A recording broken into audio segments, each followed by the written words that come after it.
Good morning, everyone. This is Mrs. Anjum Alim from Springsfield Masap Tank, biology teacher. You all know that we have completed lesson number 1, nutrition, and I hope you all understood the concept clearly. It was clear to you all. If you have any doubts, you can contact me on my WhatsApp number. Today we are going to start with the new lesson, Unit 2, respiration. Basically, we think that respiration and breathing are same. No, respiration is the oxidation of food. The food reacts with the oxygen to give energy, carbon dioxide and water, which I'll be dealing in the coming videos. And breathing means taking in air and giving out air. We take in oxygen and give out carbon dioxide. So breathing involves inhalation and exhalation. We will also see the respiratory system in humans. What are the different events in the respiration?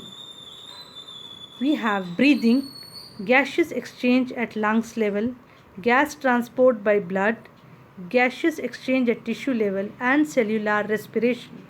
So breathing is the first step and the cellular respiration is the last step. Basically, we do respiration to get energy.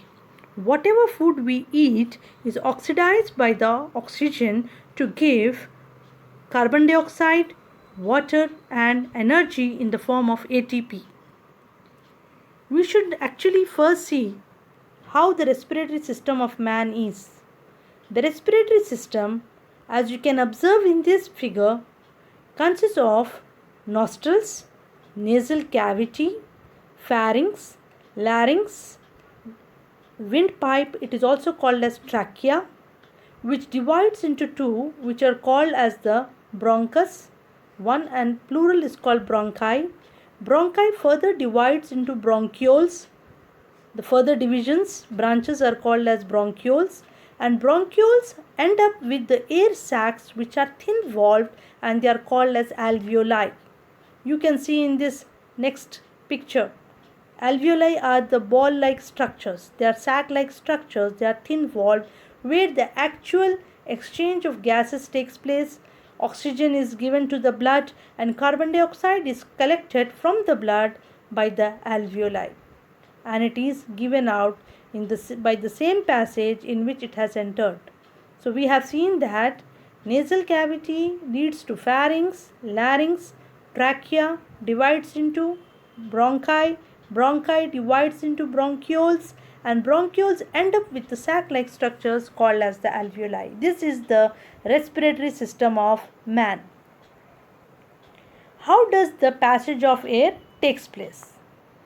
Now here, when the air enters into the nose, fine hair are present in the nostrils.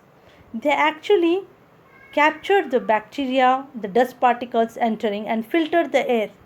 This filtered air enters through the nasal cavity into the pharynx, larynx, and then reaches the trachea, further into the bronchi, from where it reaches the bronchioles and the alveoli, and the exchange of gases takes place at the site of alveoli. Oxygen is absorbed and carbon dioxide is released from the blood. The blood capillaries are in contact with the alveoli. Now let us see the mechanism of respiration. Here, epiglottis and diaphragm plays a very major role in respiration. Epiglottis, it is a flap-like valve that protects the food from entering into trachea. You must have observed people advising you not to talk when you are eating because the food may enter into your windpipe and you may choke, and it may sometimes leads to death. So it is advisable not to talk while you are eating. So the flap-like structure which protects the food from entering into the trachea is called as epiglottis. Epiglottis is very important. Next we have diaphragm. Diaphragm is a flattened muscular layer which divides the chest from the abdomen and plays an important role in breathing, that is inhalation and exhalation. Now, the mechanism of breathing involves inhalation and exhalation. What is inhalation? This diaphragm, which is actually dome shape, becomes flattened when you take in air during inhalation and the chest cavity increases.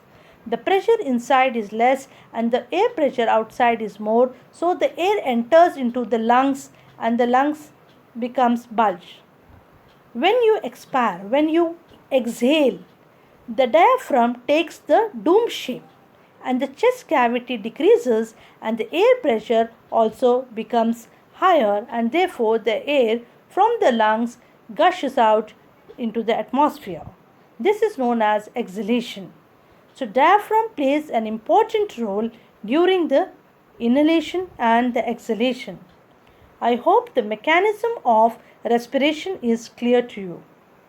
Today we have seen the respiratory system in humans, steps of respiration and mechanism of respiration in humans.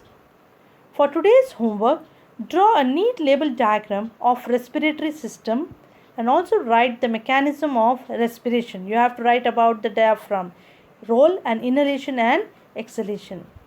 You can get the notes from the PDF which are available in the school. School will be providing to you. Thank you very much for watching this video. I hope you enjoyed it.